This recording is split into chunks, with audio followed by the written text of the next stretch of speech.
How you doing, dear friends? Welcome to the new video. In this one, we're gonna talk about addiction, how to quit smoking, drinking, getting stoned, overeating, watching too much adult content, scrolling aimlessly, eating desserts, going out partying too much, being addicted to shopping, being addicted to anything really that is really getting in the way of you succeeding, getting in the way of you chasing your dreams, getting in the way of you building the life of your dreams, of being happy, being healthy, being vibrant, being successful. Manifesting your goals and dreams, right? This is really the reason we don't like addiction. So we're going to discuss the nature of addictions, and the way I split the approach to overcoming it is into three things, the three main components: physical, psychological slash emotional, and spiritual, philosophical, or if those words don't work for you, then deep mental. And the difference is, psychology will be a bit more on the surface, and kind of really deep ingrained beliefs is what we're gonna discuss here. And just a bit about me, so it's relevant for me. I've been drinking and partying quite a lot in my 20s, going out. I visited Amsterdam many times, got stoned, and been eating a bunch of cakes. I've been eating a bunch of desserts without visiting Amsterdam, just loving chocolates, desserts, sweet, all sorts of things like that. So definitely, food addiction part of it. There were periods of time where I would just watch TV shows, binge watch things, or scroll days aimlessly on YouTube, Instagram, or whatever. So it was definitely something that affected me. It affected my health. It affected my energy, vibrancy, my confidence, my ability to create the life I want, my ability to succeed, my ability to relate to people, and definitely affected my income, my business, and even some of my jobs. Some of the jobs I had were, not going as well because of those things. I couldn't perform as well. So it's definitely something that affected me massively, and I think it does really everyone. I'm not really unique here. It affects everyone, just to a different degree. There are some addictions that we think like, oh, that's an addict. Somebody smoking crack or meth or injecting heroin or something really graphic and crazy like that. That's a drug addict. Fentanyl in Philadelphia or Skid Row in Los Angeles or some other crazy places. That's an addiction. But alcoholism, we can see it as an addiction, but if they only drink every weekend, then it's not so much. If it's one beer or one glass every day, it's not so much. Smoking, we're kind of used to, we don't really treat it as an addiction. And then we don't really look at other things like food, and the way people eat as an addiction so much, because I guess they're still more of a functioning member of society. They can live, they can have a job, they can have their friends. So what? They're addicted to their food or their cigarettes or tobacco or something like that. And I do agree with you. We shouldn't be demonizing people, but really we shouldn't be demonizing anyone. But we're gonna touch on that just a little bit later and deeper. But let's imagine you're here and you have some sort of addiction. You've been drinking and you can't quit it. You've been smoking, you can't quit it. Maybe it's addiction to adult content or scrolling or something quite unhealthy, and you're like, well, Alex, what do I do? How do I quit it? So as I said, there's three levels to that: physical, psychological, and spiritual, or physical, psychological, philosophical, PPP, if I want to make it kind of cool and easy to understand. So let's look at physiology, your body. Addiction obviously affects our body, but not only the bodies, but also our psychology, emotions, and the mind. But first, let's look at the body. What happens is, really simply, whatever we use to make ourselves feel good creates a chemical reaction in the body. It gives us dopamine, serotonin, or something else, some sort of hormones, a combination of a few hormones, probably a lot more than just those two I mentioned, that make you feel good, make you feel a certain way, altered, maybe more energized or more relaxed, maybe more alert or more chill. If you're too stressed and tense, makes you relax and let go. Maybe if you're too relaxed, it makes you more energized and vibrant and focused, right? Whatever it does for you, your cup of coffee or your line of a powder or a puff of a smoke, whatever it does to you, something like that. Even food, cakes, carbs, pasta, pizzas, all these kind of foods, certain chemicals, junk food, certain chemicals, sweets, desserts, certain chemicals. So to remove an addiction on a physical level, we can't just stop something. It's not enough. We can't just stop smoking or stop drinking or stop eating something or stop some sort of habit. We have to replace it. You see, I've spent quite a lot of time at the gyms, and there's a certain type of a person that you can see they've partied a lot. They're very confident, they're very energized, quite aggressive in their behavior maybe. You can see that this guy was a party animal. He was a party animal. He used to party. He used to go crazy. He used to probably, get wild and bring a bunch of girls or whoever back to his apartment or whatever. So they're very switched on like that. And the way they exercise is almost like somebody, who just came off an addiction and they're doing their weights or whatever they are. They're pumping that energy, those hormones to replace that. That's basically what the image I want you to have, but not go as far as them. But this is what it takes to replace an addiction. You take some unhealthy habit and you replace it with a healthier one. It's basically you're upgrading your addiction, because those people that were addicted to substances and alcohol and cigarettes and partying and intense stimulation are now just getting that in the gym. And look, we can argue that, people overdoing it at the gym sometimes a bit too much and they can hurt their joints and other parts of the body. Yes, that's fine. But, it's probably less likely and overall less damaging than them smoking and drinking, because that's going to definitely get them faster. So they're replacing their addiction. Now what they're doing, it's a better addiction to have because they're healthier, their body is moving, they're fast, they're alive, they're energized. And if you don't overdo it, you're actually only going to win and get the upside, and you're still generating those hormones, you're producing those hormones, dopamine, serotonin, whatever else you need to kind of function well and be happy. So replacing the habit with movement is very important. So it doesn't have to be gym, but it has to be something physical. It has to have some intensity to it. It can be weights, it can be running, and it has to be intense for you. If you're older or if you're frail or if you haven't exercised for a while, then just a little bit of something is enough.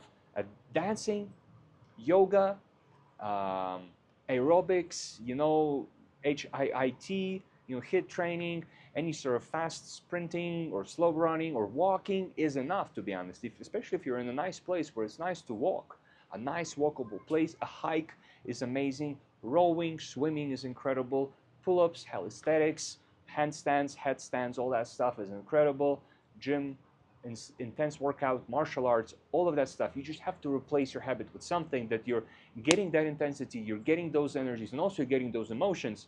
And we're going to go more into emotions later in the second part. But on a physical level, you're giving the body what it needs, an outlet of stress, pressure, and also those hormones, and you're moving energy through the body. Because as you move more, you'll be surprised, you're actually generating more energy.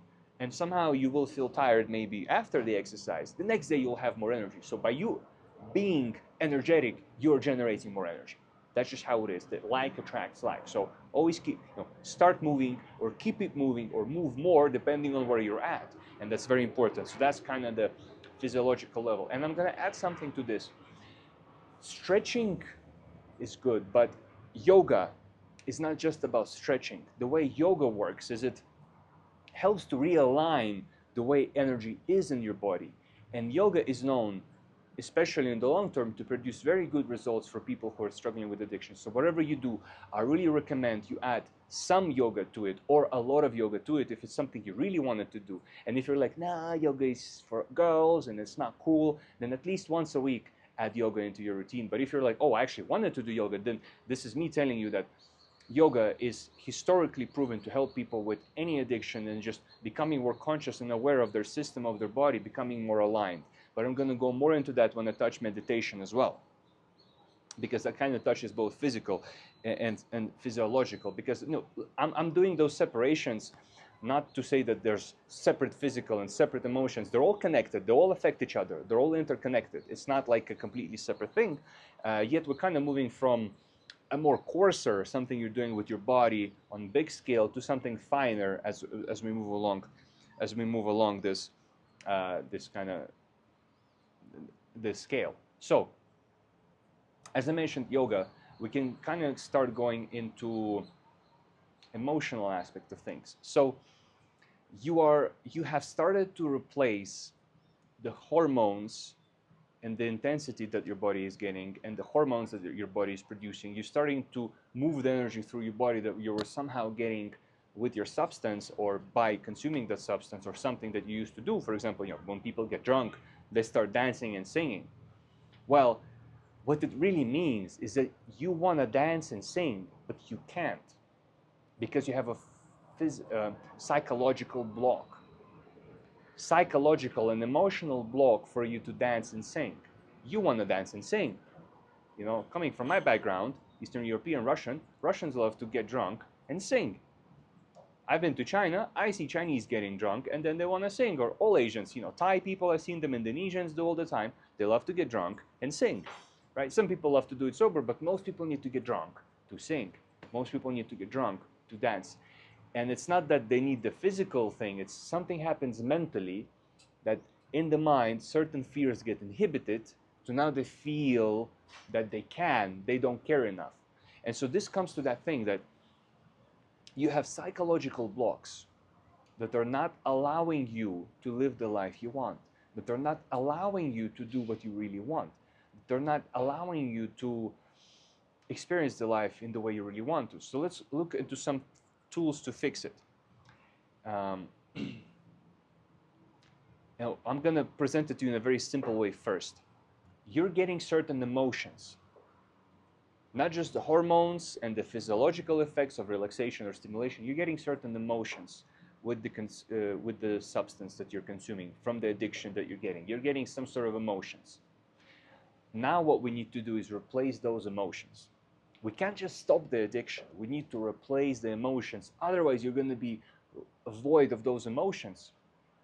And it's often leads to relapse. I don't want to say it's going to happen in your case. I don't want to manifest it for you. But often, for a lot of people, it leads to relapse. So we need to replace the emotions. How can we replace those emotions? For example, very simple one. If people love desserts, chocolate cakes, all sorts of sweets, what they really want is connection, some sort of feeling of connection, some sort of feeling of love. And it doesn't have to be necessarily romantic, intercourse love. It can be a friendship or a connection with a friend or a connection with a family member or some sort of intimacy, not necessarily on a romantic level. Can be also, but some sort of feeling of love, some sort of feeling of human connection. In the same way, you can start looking at your addiction and kind of feeling what kind of emotions is it giving you and what other ways that you can get those emotions, or maybe you used to get those emotions. Again, I'm going to mention dancing, singing. Again, all the activities I mentioned before, gym, martial arts, and all that stuff can also help. It can also add to that. But also, again, we want to upgrade the addiction. So maybe you're scrolling, but what you want is some sort of feeling of adventure and excitement. Well, instead of scrolling shit, just go and watch a movie. Go and watch some TV series, right? This might not apply to somebody who's already binging TV series, but short form content is really destroying our minds and our attention span.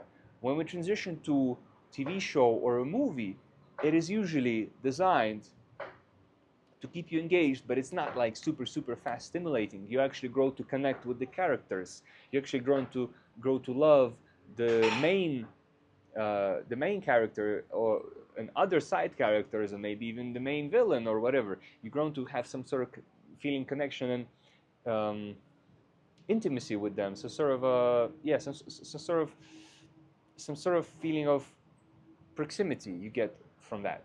Like I watched, for example, Breaking Bad, and I felt quite connected to main character and also his assistant. I saw parts of me in both of them. I watched Californication, and I saw parts of me in Hank Moody, the main guy, and I saw parts of me in the agent, his friend, and I saw certain scenarios, and I was like, oh, that relates to my life. Or oh, when I was younger, I would be like, I wish I had that, or oh, no, I don't want to have that. And now watching as an adult, it's like, oh shit, I had that, or similar, or blah blah blah. So that's kind of feeling of relatability and connection we get from those things. We're just upgrading, right?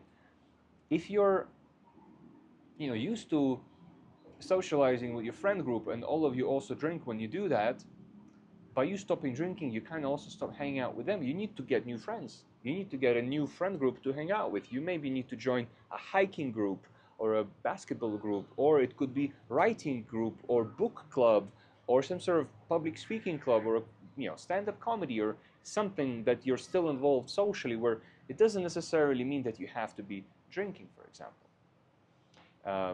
I can list you a bunch of activities. Maybe you want to replace video game addiction. You're playing game and you're focused and you're stimulated and there's all sorts of stuff happening and you're winning and you're losing, and sometimes it's easy, sometimes it's difficult.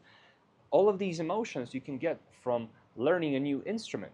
Piano, for example, which you're also playing a keyboard. You're also learning and looking at things. There's also some sort of speed and agility and dexterity that needs to be built up as you're learning it, and also your memory gets stimulating. In fact, a musical instrument is probably one of the most beneficial things you can do for yourself. A guitar is also going to be the same, or singing and playing an instrument, right? I can both sing and playing piano and guitar and drums and rap and freestyle. So all of these things are very stimulating, very good for you, and they're building that connections, and they're also giving you that feeling of, oh, this is difficult and challenging, but also if you do it smart enough, your progress in music, it can be also very stimulating, like a video game, because, oh, now I know how to play this little song, now I know how to play a chorus to that song, oh, I know how to play an intro to my favorite song, and then eventually you might be able to play a solo. So there's always something to look for, the next level, the next achievement, the next skill,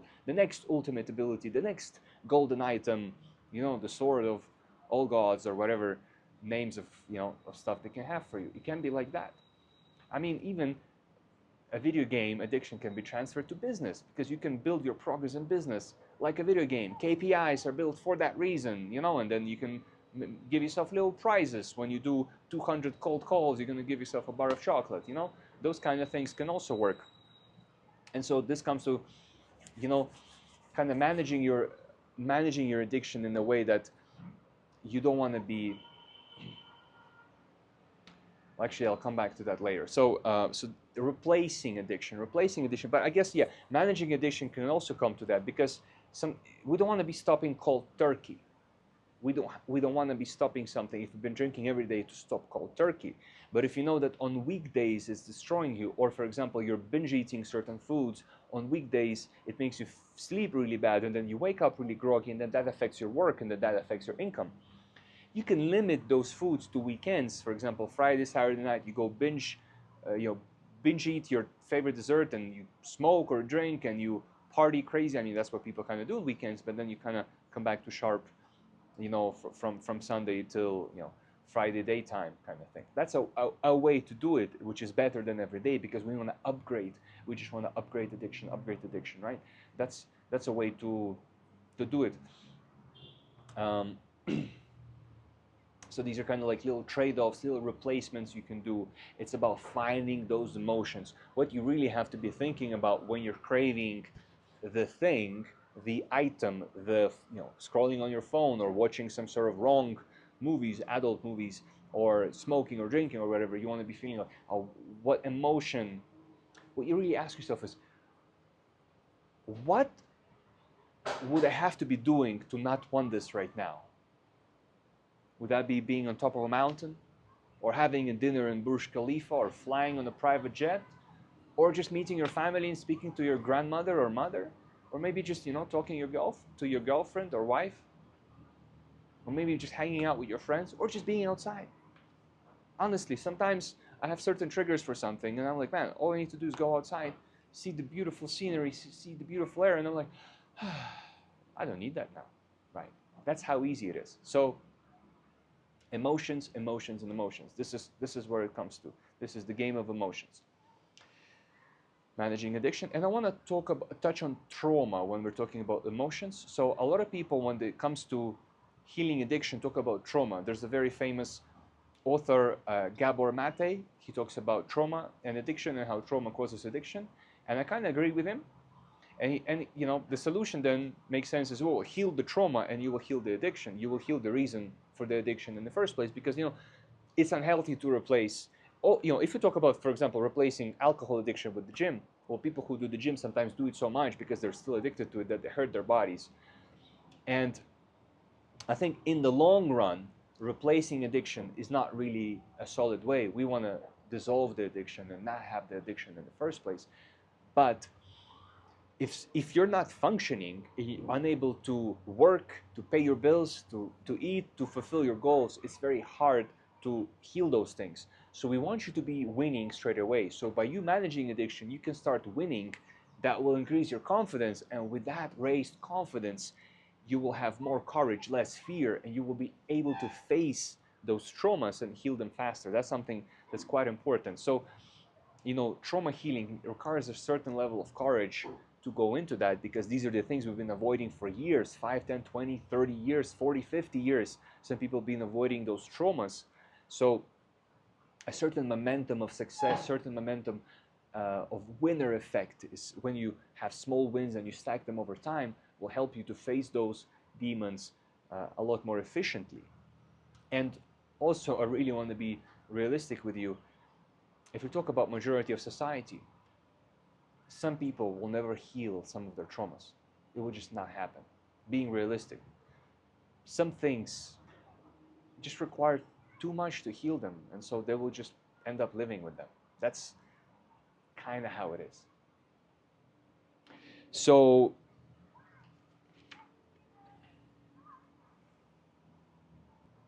as I said, some of the trauma might not be healed, and looking at society as a whole will not be healed, but people can manage, so people can be productive, they can still win, and they can, kind of ease off their each every weekend with something a bit more socially acceptable that allows them to be effective and efficient, and that's okay. And so let's go into the third element. This is philosophical, right? So physical, psychological, philosophical. And when I say philosophical, I also include spiritual, which maybe some people don't always know what it means, but it's kind of like deeper layer, the almost inaccessible physical layer, philosophical, or very, very deep mind. So basically, these are some of your deepest beliefs, and this is what I'm going to give you. So you see, and this is not even for everyone, okay? When we grow up as kids, our parents tell us that this is good, this is bad. Don't steal, be a good person. Don't punch people, don't kill. And these are all good rules. I'm not telling you to go and break them, okay? These are all very good rules to have in a society. But as a really maturing person, we end up being with a bunch of these beliefs, ethics, and morals, which are not wrong to have. But unfortunately, although it helps us to be a good citizen and a good member of society, it also creates a lot of fragmentation in our mind where we just don't accept certain parts of ourselves. It creates that separation, that shadow, as Carl Jung calls it, and that creates a lot of tension and resistance. And that often is the reason we end up relapsing again, and again, because we think that fundamentally something is really wrong. It is wrong to be a drug addict. It is wrong to be a crack smoker. It is wrong to be a heroin addict. It is wrong to be an alcoholic.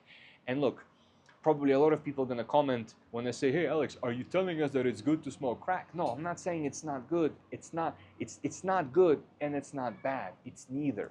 It just is. And a lot of people will misunderstand this still, because this is not for everyone. But if you really want to go into the advanced level of breaking free from addiction, Yin-Yang, okay? Black and white, and the black has the essence of white in it, and the white has the essence of black in it. The darkness has the light inside of it, and the light has the darkness, and each is always transformed into each other, into itself, and that's really the flow of life. And so nothing is ultimately, fundamentally wrong or right, good or bad, black or white, up or down. These are all relative things. We kind of need them to navigate the world. But by you labeling your addiction as bad, this is a wrong behavior, this is not good, you then tell yourselves, I'm a bad person, I'm not good, oh no, and then you punish yourself, and this cycle just keeps going on and on and on and on. If you really want to stop replacing and upgrading your addiction, because you look at society, everyone's an addict to some degree. Workaholic, moneyholic, businessholic, womanholic, shopaholic, or everything else.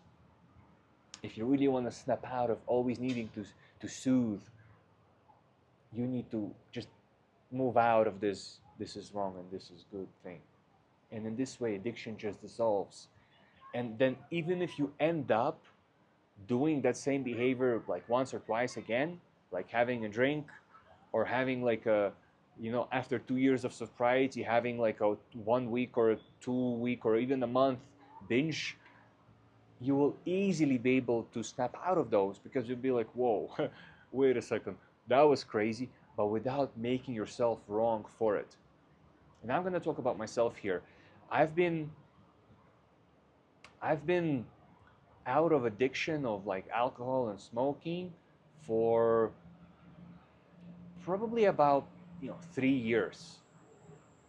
And through my life, I've been in periods of insane sobriety. I'm like 2 years, 3 years sober, and insane binging where I'm like drinking every day, smoking every day, partying all the time.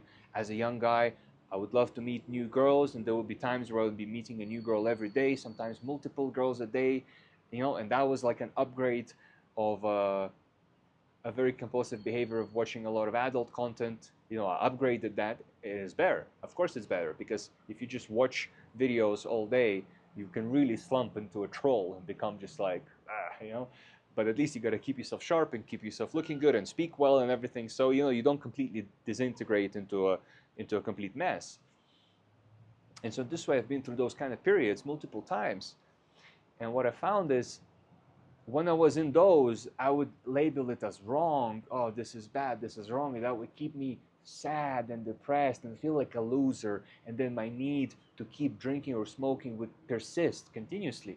While the other times where I had those binges, I would do it and I'll be like, this is fun.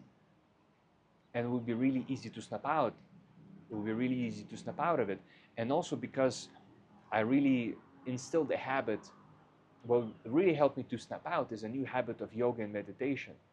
Even if somehow something happened, the stress was too much, and I made a series of bad decisions that led me to some sort of behavior that was really damaging in the past, like I would go on a couple days binge or a couple days binge smoke, whatever, a couple days binge drinking or smoking, I would snap out of it easily. I do my yoga, I do my meditation, and I'm like, oh, well, that was funny.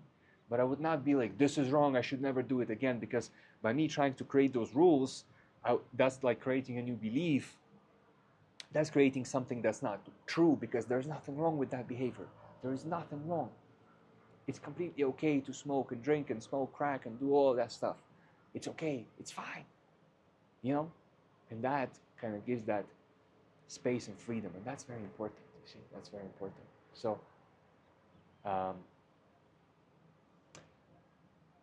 and so, yeah, kind of coming back to the habit of yoga and meditation, which I kind of touched again. Yoga transforms the way energy moves in your body, and so those cravings have less energetical push, and you will have just more moments of awareness where you're like, should I really have that cookie? Should I really have that drink? Should I really eat that chocolate? Should I really do this? Because you know that it's like a little chain reaction that then you eating certain foods leads you to do that. And meditation also helps you to rewire certain patterns, have more awareness of your emotional and psychological patterns, know that certain behaviors can make you so agitated or so tired that you will then easily binge, and you will just avoid those things. That helps. And also just in the moments where you have a pool of addiction, you will have a second or two, and more meditation you do, the longer that window is, and stronger your presence is in that moment, that you just have distance between you and that, and you're like, there's a craving for that, but I don't have to give it power. And that's a magical feeling to have. And so doing yoga and meditation is an amazing thing. And I have more videos on this channel about the benefits of yoga and meditation, how it can help you, so you can watch that and really go into the depths of it. But when it comes to addiction, these are the magical benefits. So I really recommend to do yoga and meditation. Yoga and meditation will help you to clean up all these addictions, slowly but surely. I can guarantee you that, slowly but surely. And also I want to touch on food. I haven't touched on food, but food is an addiction of itself, but also it can be triggered for other addictions. If you eat foods that make you feel sluggish, make you feel sad, make you feel depressed, make you feel weak, you will then need certain stimulants like coffee or alcohol to make yourself feel better. If you ate a food that made you feel very sluggish, then you have coffee, then you have some Red Bull and JD and Coke, or Red Bull and Jägermeister, Jager Bomb, and that will make you feel more stimulated. These are kind of like series of addiction that we have. Um, Food change the way you think. Certain foods change the way you think, the way certain cravings. For example, craving for intimacy and sex can be stimulated by eating meat, by certain spices, by garlic, by chili, by onion, and so you eating a lot of those things will then make you more horny. It's a lot easier for you to keep being addicted to some sort of unhealthy sexual behavior that way. So by you removing meat, removing animal products, removing those spices, there will be less of that stimulation in the body, and in that way, it'll be a lot easier for you to recover from that. And also, I'm going to make a whole separate video about foods and how they affect your mind, including addictions, and I'm going to post that so you can watch that. But this is kind of like a brief for you because it's already a very long video, so we're going to continue further in a separate one.